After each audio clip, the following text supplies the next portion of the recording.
오늘 설교 제목이 이렇습니다. 이렇게까지 하면서 살아야 하나 싶을 때라는 제목입니다. 몇 주 전부터 제 마음속에 언제 시리즈 설교가 마치면 이런 주제를 가지고 꼭 한번 우리 혜성의 가족들과 말씀을 나누어야 되겠다라는 마음에 감동이 있어서 몇 주 동안이나 준비한 말씀 오늘 여러분과 함께 나누어 보도록 하겠습니다. 도종환이라는 시인이 아득한 날이라는 제목의 시에서 삶의 피곤함과 무기력함을 이렇게 노래했습니다. 전문을 제가 한번 낭독해 보겠습니다. 아득하여라, 나 하나도 추스르기 어려운 날은 하루에도 들끓는 1800번뇌의 바람에 나뭇잎 한 장으로 날려가다 동댕이 쳐지는 날은 캄캄하여라, 길 하나도 보이지 않는 날은 가는 길마다 허리 끊어진 허방다리인데 먹물 같은 어둠을 묻혀 벼루만한 세상에 고꾸라지는 날은. 이 시인이 말하는 것처럼 살다 보면 길이 보이지 않아서 아득하고 캄캄하게 느껴질 때가 있습니다. 내 삶이라는 것이 풍파에 흩날리는 그저 나뭇잎 한 장처럼 느껴질 때도 있습니다. 인생 곳곳에 발 빠지게 만드는 구덩이가 널려 있는 듯하고 나 하나 추스르기 힘들어 어둠 속에서 고꾸라지는 것 같은 마음을 가질 때가 있습니다. 그럴 때 우리는 푸념처럼 내 삶을 두고 혼잣말을 이렇게 하죠. 이렇게까지 하면서 살아야 되나? 라는 말입니다. 때로 우리의 삶은 참 비루하게 느껴질 때가 있습니다. 비루하다라는 말은 한자어로는 더럽고 천하다라는 의미를 가진 비자와 루자를 함께 사용하는 단어입니다. 국어사전에서는 행동이나 성질이 너절하고 더럽다는 뜻이지만 보편적으로는 꾀죄죄하고 초라하다라는 의미로 이 단어를 많이 사용합니다. 혹시 지금 이 설교를 듣고 있는 여러분의 삶이 바로 이런 처지로 느껴지시는 분이 계실지 모르겠습니다. 마음의 피로함과 고단함 때문에 만사가 귀찮게 느껴지고 내 삶은 무가치하고 무기력하게 느껴지는 분이 계실지도 모르겠습니다. 저는 오늘 설교에서 하나님으로부터 내 마음에 맞는 사람이라는 인정을 받았던 위대한 믿음의 사람 다윗의 인생 가운데도 그렇게 아득하고 캄캄했던 그리고 참 비루해 보이는 한순간이 있었다라는 것을 말씀 가운데 나누어 보려고 합니다. 별 볼 일 없는 집안에서 목동으로 살면서 집에 귀한 손님이 와도 부름을 받지 못하던 막내 아들 다윗이 블레셋의 장수였던 거인 골리앗을 무찌르고 난 이후에 그는 이스라엘 땅의 군대 지휘관이 됩니다. 한 목동이 군대의 장관이 되었으니 대단한 출세이고 성공이라고 말할 수 있습니다. 다윗은 지혜로운 전략과 용맹으로 적들에게는 두려움의 대상이요 백성들에게는 신임의 대상이 되었습니다. 그러나 그것도 잠시였습니다. 다윗은 승승장구하는 자신을 시기하는 사울 왕으로 인해 마음 불편한 삶을 살아가야만 했습니다. 결국에는 악령에 사로잡힌 사울이 자신을 죽이려고 하는 몇 번의 시도 끝에 다윗은 어쩔 수 없이 도망자 신세가 됩니다. 다윗은 집요하게 반복되는 사울의 살해 위협을 피해 도망다니는 기간이 길어지자 점점 지쳐갔습니다. 골리앗과 싸우는 일이야 한 번의 결심으로 단번에 결판 날 수 있는 문제였지만 사울이라는 문제는 믿음으로 결심한다고 해서 단판에 해결될 문제가 아니었습니다. 여러분, 우리의 삶도 그렇습니다. 우리를 지치게 만드는 인생의 문제들은 오랜 시간 반복되어 왔지만 해결의 길이 전혀 보이지 않는 문제들이 우리를 지치게 만듭니다. 예를 들면 서로가 달라질 가능성이 전혀 없어 보이는 부부의 성격 차이의 문제라든지 아니면 등지고 남처럼 살아갈 수 없는 부모의 문제, 형제의 문제, 자녀 문제라든지 완전한 치료가 불가능한 오랜 지병의 문제라든지 아니면 아무리 벌고 노력을 해도 해결될 가능성이 없어 보이는 부채의 문제 같은 것들이 우리를 지치게 만듭니다.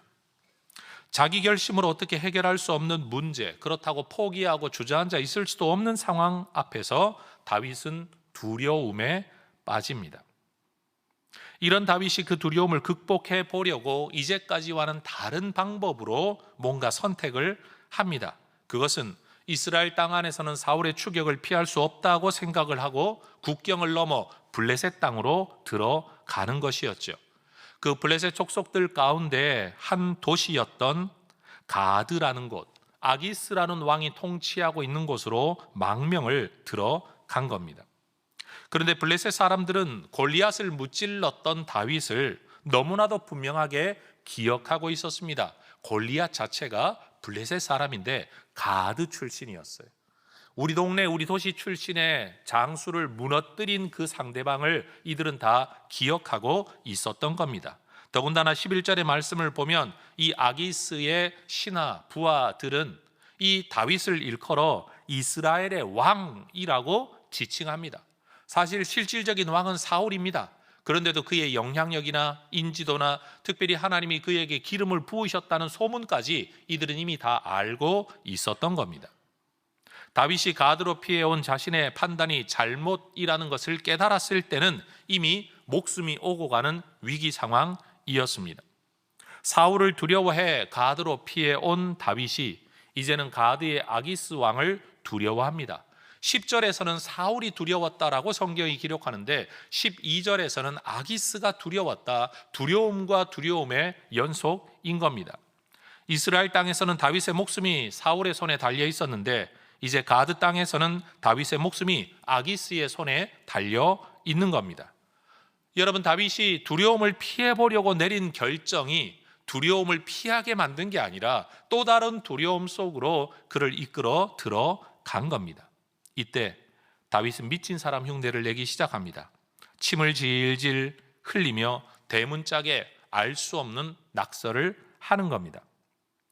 이 당시 사울의 심각한 질병을 두고 악령에게 사로잡혔다라고 사무엘서 기록자가 이야기하죠.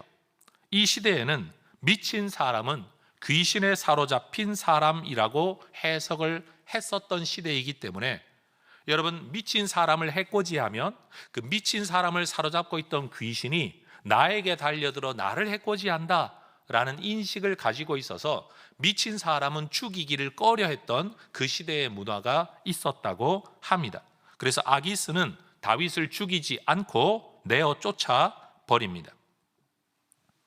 여러분, 아기스 앞에서 미친 채 하면서 살 길을 찾는 다윗의 모습은 매우 굴욕적으로 보입니다. 우리가 보기에 골리앗을 물리칠 때의 용맹함과 믿음에 비하면 여러분, 자기 수염에 침을 질질 흘리며 미친 사람 행동을 하는 이 다윗의 모습 너무나도 초라해 보입니다. 이 사람이 골리앗 앞에서 그렇게 용맹했던 바로 그 사람이 맞는가 싶은 생각이 들 정도입니다. 사람들이 다윗이 죽인 자는 만만이다 라고 환호했던 것에 비해서 지금은 미치광이 소리를 듣고 있는 겁니다. 여러분, 다윗 자신도 살아남기 위하여 이런 행동을 하면서 속으로는 얼마나 두려웠고, 다시 말해 이 행동이 실패하면 죽게 되니까 한쪽으로는 두려웠을 것이고 또 한쪽으로는 이렇게까지 하면서 내가 살아야 되나 얼마나 구차스러웠겠습니까? 여러분, 이 다윗의 이 상황에 우리의 감정을 조금 이입해 보면 지금 다윗은 쥐구멍이라도 들어가 피하고 싶다, 부끄럽다 정도가 아니라 야, 여기서 그냥 죽는 게 낫겠다라는 삶에 대한 자괴감을 느꼈을 것만 같습니다. 그런데 훗날 다윗이 이때의 상황을 두고 쓴 시를 보면 다윗은 우리와는 조금 다른 생각을 했던 것 같습니다.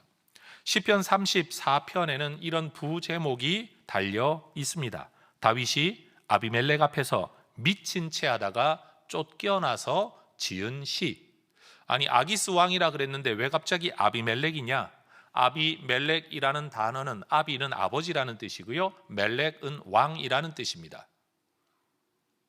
결국 내 아버지는 왕이다, 왕들의 아버지라는 의미를 가지고 있는 이 호칭은 이집트의 왕을 바로라고 불렀던 것처럼 직책에 대한 호칭이에요. 다시 말해 블레셋의 왕에 대한 직책의 호칭이 아비멜렉이었던 거고, 그 시대의 아비멜렉이 누구였냐? 아기스라는 사람이었다라는 거죠. 오늘 우리가 본문으로 삼고 있는 이 사무엘상 21장의 이야기는 다윗이 가드의 왕 아기스 앞에서 자기 신분이 발각되어 위험에 처했을 때 미친 척 연기하다가 겨우 쫓겨나 살아서 그 이후에 이 시를 지었다라는 겁니다. 그런데 다윗은 구차하게 미친 척하며 겨우 살아난 이후에 34편 1절의 말씀을 보면 그는 하나님을 찬양합니다.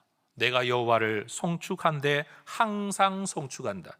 내 입술로 주를 찬양할 때 항상 찬양하겠다라고 말합니다. 그게 다가 아닙니다. 2절의 말씀을 보면 하나님을 자랑하겠다고 말합니다. 찬양하고 자랑하겠다. 도대체 하나님이 무엇을 해주셨길래 찬양하고 자랑할까요? 4절의 말씀을 보면 그가 기도하였더니 하나님이 모든 두려움에서 자기를 건져주셨고, 6절 자기가 삶의 곤고함 가운데 부르짖어 기도하였더니 하나님이 환난 가운데서 건져주셨고, 7절 여호와의 천사를 보내 나를 둘러 진치고 나를 건져주셨기 때문이라고 그는 노래합니다.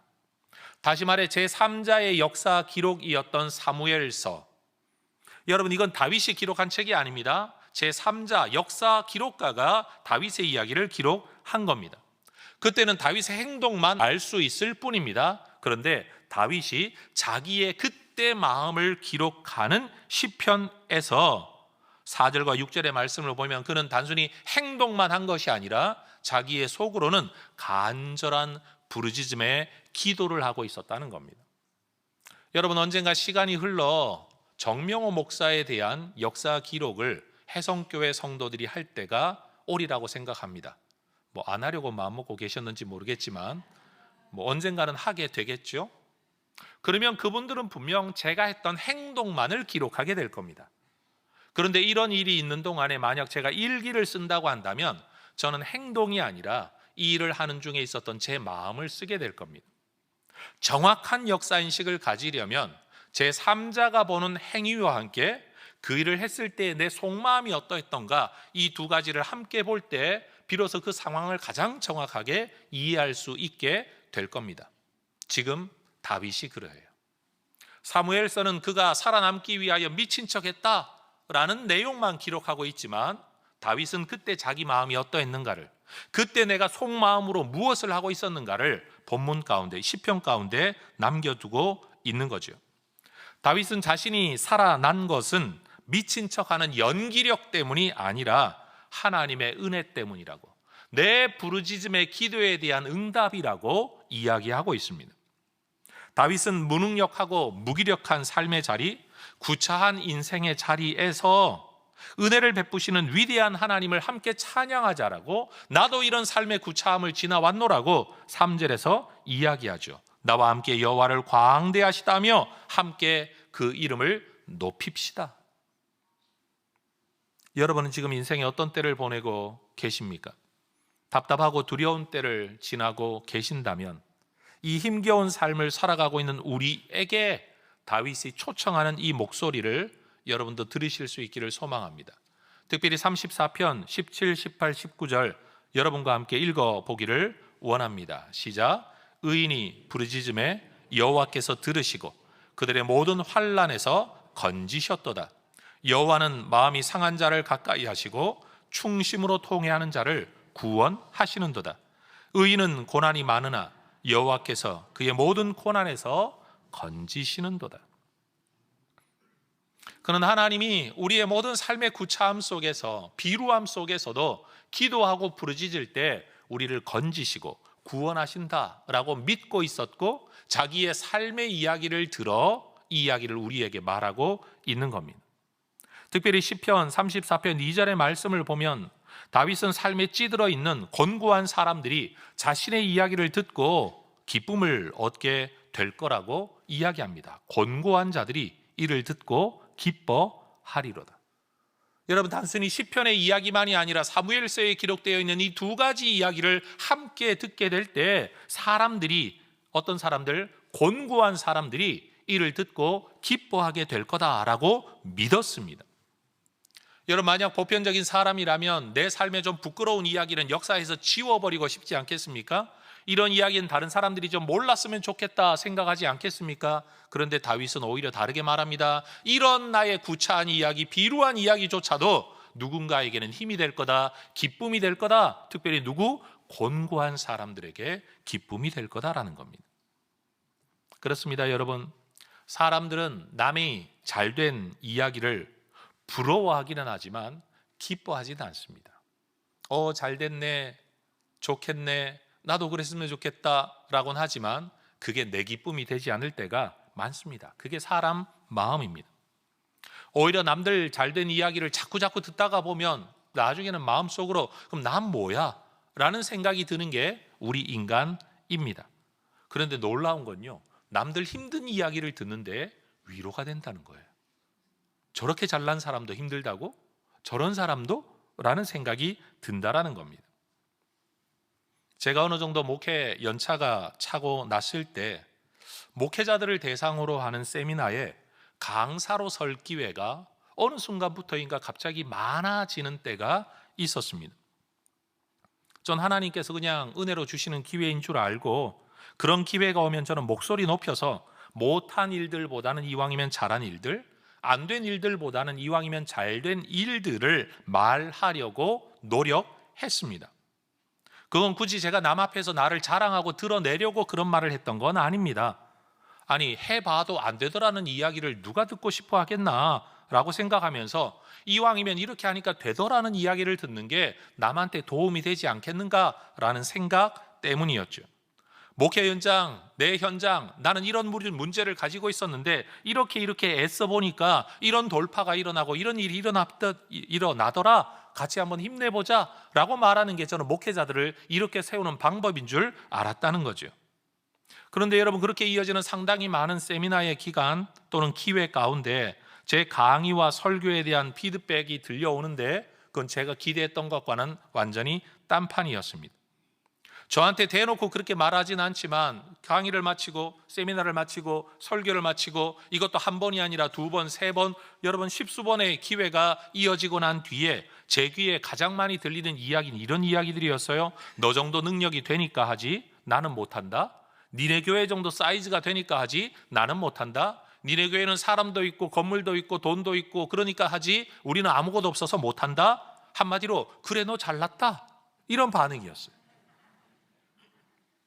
심지어 저희 교회보다 더 큰 교회를 목회하는 목사님들 가운데는 이런 반응까지 했다는 이야기도 전해 들었어요. 그게 뭔가 하면 부교육자들을 불러 모아놓고 야, 저 정도 사이즈밖에 안 되는 해성교회가 하는 일을 우리는 왜 못하냐?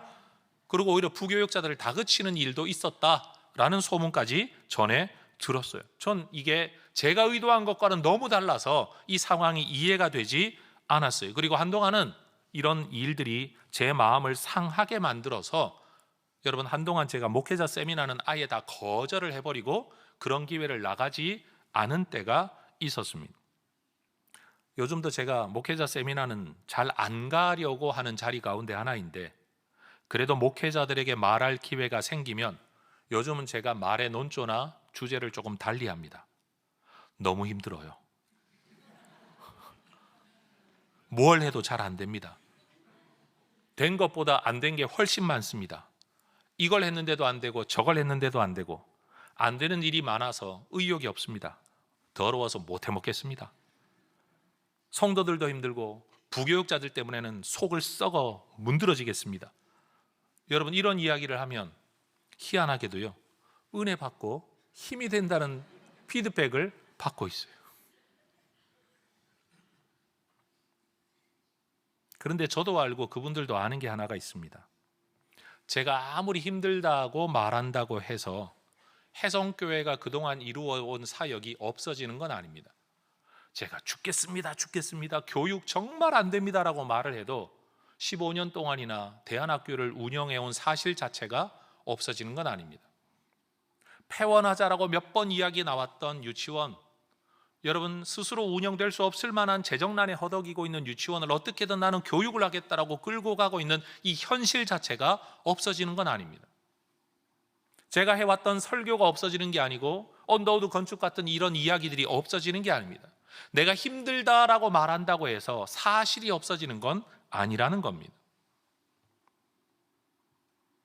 그런데 힘과 돈과 능력이 남아 돌아 이런 일을 이룬 게 아니다. 나는 쉽게 일을 했다. 나는 너희들과 다르다가 아니라 힘겹게 억지로 버티며 살다 보니, 어떻게든 해보려고 힘쓰다 보니 여기까지 왔다는 이야기가 오히려 듣는 분들에게는 더 힘이 되더라라는 겁니다. 나는 너와 달라가 아니라 나도 여러분들하고 똑같은데 마지못해 피치 못해 어쩔 수 없어 한 겁니다 라는 말이 오히려 그분들로 하여금 힘나게 만들더라라는 겁니다. 여러분, 목장에서도 잘난 척하지 마시고, 여러분 안 된다는 이야기하면 여러분 오히려 더 위로받을 줄로 믿습니다. 다윗의 비루함은 다윗의 용맹함과 함께 다윗이 이 세상을 살아가는 또 하나의 모습이었습니다. 이것도 다윗이고 저것도 다윗입니다. 다윗도 원하는 삶이 있었겠죠. 그러나 이렇게 쫓겨다니면서 침 흘리는 모습, 미친 척하는 모습은 원하는 삶은 아니었습니다. 그러나 주어진 삶을 살기 위한 자기의 선택이었을 뿐입니다. 골리앗 앞에서도 남들한테 잘난 척하려고 그런 게 아니라 내가 믿는 하나님 앞에 내가 가진 믿음으로의 나의 반응이었을 뿐이고, 지금 아기스 앞에서도 남한테 잘나려고 한 게 아니라 그냥 내가 살기 위해 내가 할 수 있는 건 이거밖에 없다라는 자기 결정일 뿐입니다. 그때도 믿음이었고 사실 이때도 그에게는 믿음이었습니다. 용맹함이 믿음이었다고 한다면 궁색한 모습마저도 믿음이었다는 말입니다. 이런 모습이든 저런 모습이든 주어진 상황에서 주어진 삶을 살아가기 위한 자기 선택의 방법이었을 뿐이라는 말입니다. 그런데 하나님은 다윗의 용맹함 속에서도 역사하셨고 다윗의 구차함 속에서도 역사하신 겁니다. 그게 핵심입니다. 내가 폼나게 살아갈 때만 하나님 나를 지키시고 내게 은혜를 베푸시는 게 아니라는 거예요. 내가 나를 보기에도 너무 구차스러운데, 너무 비루한데도 그때도 하나님 나와 함께 하시고 내게 은혜를 베푸신다라는 겁니다. 여러분, 바울은 이런 말을 했습니다. 빌립보서 4장 12절에 나는 비천에 처할 줄도 알고 풍부에 처할 줄도 알아. 모든 일, 곧 배부름과 배고픔과 풍부와 궁핍에도 처할 줄 아는 일체의 비결을 배웠노라. 이 세상에 어느 누가 궁핍함에 처하기를, 비천함에 처하기를 원하는 사람이 있겠습니까? 여러분, 바울도 그런 일을 의도하거나 원한 건 아닙니다. 그런데 바울이 하고 있는 말이 뭡니까? 내가 원한다고 해서 내 삶이 내 뜻대로 되냐? 그렇지 않다. 나는 풍부함에 처하기를 원하지만 궁핍함에 이른다고 할지라도 나는 하나님 붙들고 여전히 예수님 붙들고 나는 살아내어야만 된다는 사실을 받아들이겠다. 이게 여러분 일체의 비결이에요. 그 비결은 남이 모르는 남다른 어떤 능력이 아니라 궁핍함에 처해도 나는 따로 뒷구멍이 있어서 먹고 살 수 있다는 이 이야기가 아니라는 사실이에요. 이런 상황에서도 주님 나와 함께 하시고 저 상황에서도 주님 나와 함께 하시는 걸 나는 믿고 삶을 받아들이겠다. 여러분, 사실 이게 삶의 비결인 거예요. 우리가 궁핍함 가운데 있다고 해서 하나님의 일하심이 그치거나 멈춘 것은 아닙니다. 하나님은 그러한 가운데서도 일하시는 줄로 믿습니다.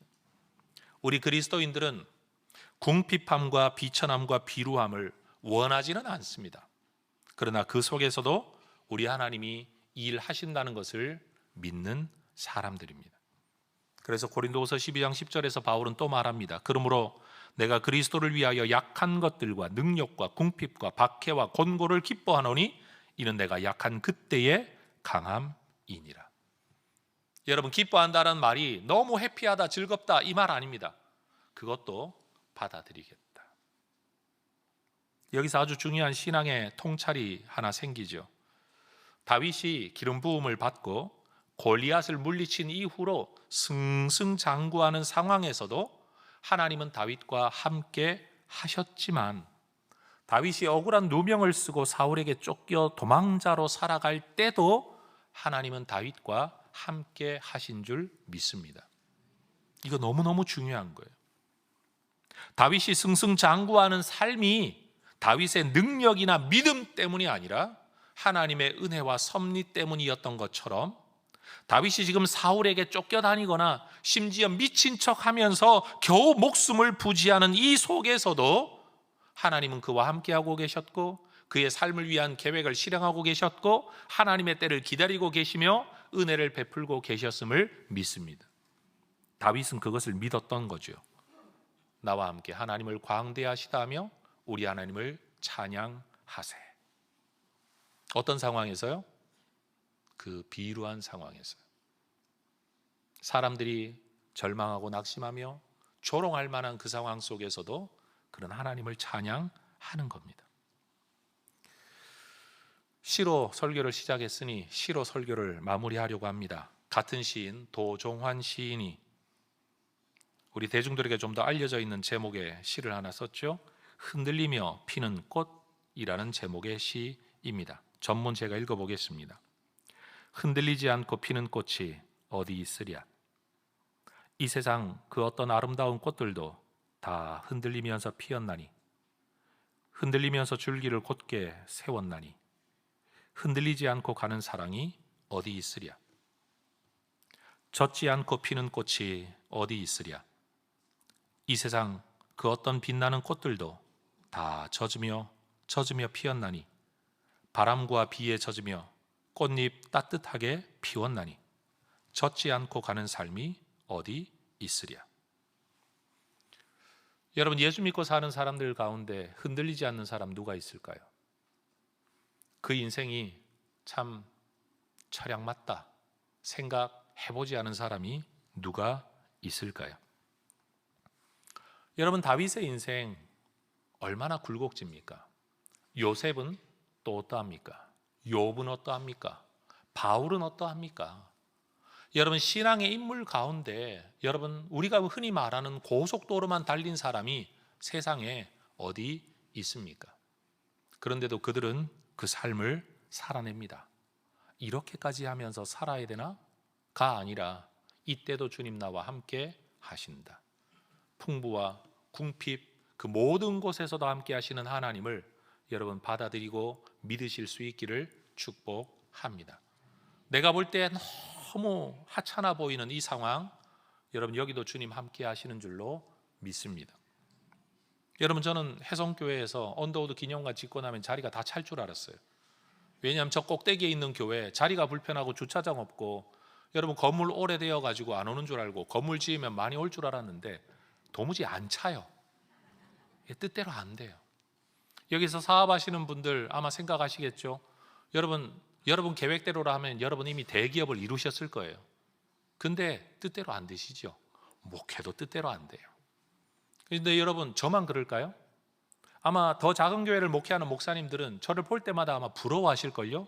와, 예배당 봐라. 우와, 건물 봐라. 우와, 정명호 목사 봐라. 그럴지도 모릅니다. 여러분, 그런다고 해서 제가 답답함이 없고 여러분 제 스스로의 삶이 여러분 비루하게 느껴지지 않는 때 없을까요?